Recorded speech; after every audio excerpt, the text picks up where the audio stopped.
ഇപ്പോൾ 24 editor in charge P James കൂടി ചേരുന്നുണ്ട് നമുക്കൊപ്പം ടെലിഫോൺ ലൈനിൽ. James sir, good morning.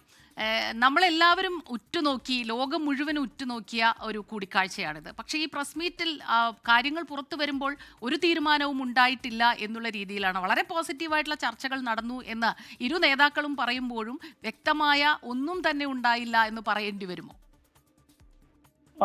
തീർച്ചയായിട്ടും സ്മിത, ഇക്കാര്യത്തില് ഒരു കാര്യം വ്യക്തമാവുന്നത്, ഇതിലൊരു കരാറിൽ എത്താനുള്ള സാധ്യത വളരെ വിരളമായിരുന്നു എന്നറിയാം.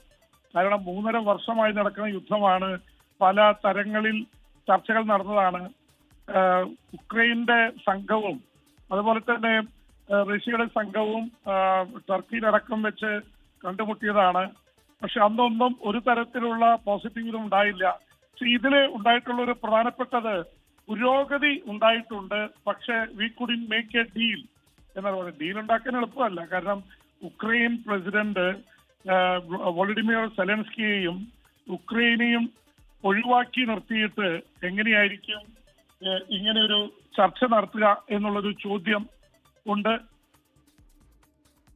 അപ്പോൾ ആ ഒരു അവസരത്തിൽ അങ്ങനെ ഒരു ഇതുണ്ടാക്കാനായിട്ട് എളുപ്പമല്ല എന്നുള്ളത് വളരെ വ്യക്തമാണ്. ഉക്രൈനെ ചേർക്കാതെ അമേരിക്കയും റഷ്യയും മാത്രം ചർച്ച നടത്തിയ പ്രശ്നം തീരില്ല എന്ന് മാത്രമല്ല, യൂറോപ്യൻ നേതാക്കൾ അതിശക്തമായിട്ട് പറഞ്ഞിരുന്നു, ഉക്രൈൻ്റെത് കേൾക്കാതെ ഒരു തരത്തിലുള്ള ഒരു കമ്മിറ്റ്മെന്റും അമേരിക്കൻ പ്രസിഡന്റ് റഷ്യൻ പ്രസിഡന്റ് കൊടുക്കാൻ പാടില്ല. അപ്പൊ അതുകൊണ്ട് ട്രംപിന് ഒരു ഉച്ചകോടി നടത്തി പുടിനുമായി ഒരേ സമയം ടേബിളിൽ ഇരുന്നു എന്നുള്ളത് തന്നെ ഒരു തരത്തിൽ നേട്ടമാണ്. കാരണം പുടിൻ അതിന് തയ്യാറായി. പുടിൻ ഇതുവരെ ആരുമായിട്ട് അങ്ങനെ ഒരു തുറന്ന ചർച്ചയ്ക്ക് തയ്യാറാവുന്നില്ല. ടെലിഫോൺ കോളുകൾ മാത്രമാണ് നടന്നിട്ടുള്ളത്. ഫ്രഞ്ച് പ്രസിഡന്റ് ഇമ്മാനുവൽ മാക്രോണും ബ്രിട്ടീഷ് പ്രധാനമന്ത്രി കെയർ സ്റ്റാർമർ തുടങ്ങിയിട്ടുള്ളവരോടൊക്കെ സംസാരിച്ചിട്ടുണ്ട്. അതിനപ്പുറത്തേക്ക് ഇത് മുന്നോട്ട് പോയിട്ടില്ല.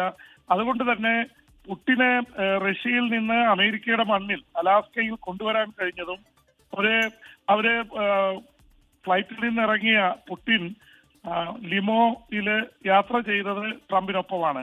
അത്രത്തോളം ഇത്രനാള് പൊതുവെ ശത്രുക്കളായി കരുതപ്പെട്ടിരുന്ന അമേരിക്കയും റഷ്യയും ഒരേ ടേബിളിൽ ഇരുന്നു എന്നുള്ളത് തന്നെയായിരിക്കും ഒരുപക്ഷെ ഇതിന്റെ അത് തന്നെയാണ് ജെയിംസ് സാർ. ഇപ്പോൾ ജെയിംസ് സാർ സൂചിപ്പിച്ചതുപോലെ തന്നെ അത്ര എളുപ്പമല്ല കാര്യങ്ങൾ. കാരണം ഇത്രയും വർഷങ്ങളെ 3.5 വർഷം 4 വർഷമാകുന്നു ഇത്രയും നാളായി നടക്കുന്നു. അതിനിടയിൽ ഒരുപാട് ചർച്ചകൾ നടക്കുന്നു. ഇരുകൂട്ടർക്കും കനത്ത നാശനഷ്ടം ഉണ്ടായിട്ടുണ്ട്. അപ്പോൾ ഇതിലൊരു കരാറാകുക, ഒരു ധാരണയാകുക എന്നുള്ളത് ഒറ്റയടിക്ക് അങ്ങ് നടക്കില്ല എന്നറിയാമെങ്കിൽ പോലും ഒരുപാട് പോസിറ്റീവായിട്ടുള്ള കാര്യങ്ങൾ ഈ പർട്ടിക്കുലർ ചർച്ചയിൽ നടന്നിട്ടുണ്ട്. കാരണം അലാസ്കയിലേക്ക് പുടിൻ എത്തുന്നു എന്ന് പറയുമ്പോൾ അത് പുടിൻ അതിന് തയ്യാറായി എന്നുള്ളത് ഒരു വശത്തുള്ളപ്പോഴും മറ്റൊരു വശത്ത് പുടിൻ ഒരുപാട് ഉപരോധങ്ങൾ നേരിട്ടുകൊണ്ടിരിക്കുന്ന ഒരാളാണ്. അപ്പോൾ ആ ഉപരോധങ്ങളെല്ലാം ICCയുടെ ഉപരോധങ്ങൾക്കെല്ലാം ഒരു മറുപടിയായിട്ട് അല്ലെങ്കിൽ ഒരു സ്റ്റെപ്പ് കൂടി കടന്നിരിക്കുന്നു എന്നുള്ളതാണ്. അമേരിക്കയുടെ മണ്ണിലേക്ക് എത്തുന്നു എന്നുള്ളത് ഒരു വലിയ കാര്യമാണ് പുടിനെ സംബന്ധിച്ചിടത്തോളം. കാരണം ഈ യുദ്ധം തുടങ്ങിയതിന് ശേഷം ഒന്നൊന്നായി ഉപരോധങ്ങൾ അതങ്ങനെ ഏറ്റുവാങ്ങിക്കൊണ്ടിരിക്കുകയായിരുന്നു പുടിൻ. എന്തൊക്കെ പറഞ്ഞാലും അതൊരു വലിയ പ്രശ്നം തന്നെയാണ്. ഇന്ത്യയും ചൈനയും ഒക്കെ ഓയിൽ വാങ്ങുന്നത് കൊണ്ടും ആ രീതിയിൽ വലിയ കച്ചവടം നടക്കുന്നുണ്ടെങ്കിൽ പോലും അതിനുപോലും ഇപ്പോൾ ഇന്ത്യക്കെതിരെ കൂടുതൽ പിഴ ഈടാക്കുന്നു ട്രംപ്. അടുത്ത നടപടികളിലേക്ക് കടക്കുന്ന വല്ലാത്തൊരു ഗൗരവമേറിയ സാഹചര്യം കൂടെ നിൽക്കുമ്പോഴാണ് ഈ ചർച്ച ഇങ്ങനെ വളരെ സൗഹാർദ്ദമായി നടക്കുന്നു എന്നുള്ളതും വളരെ പ്രതീക്ഷ നൽകിയിരുന്ന ഒരു കാര്യമാണ്.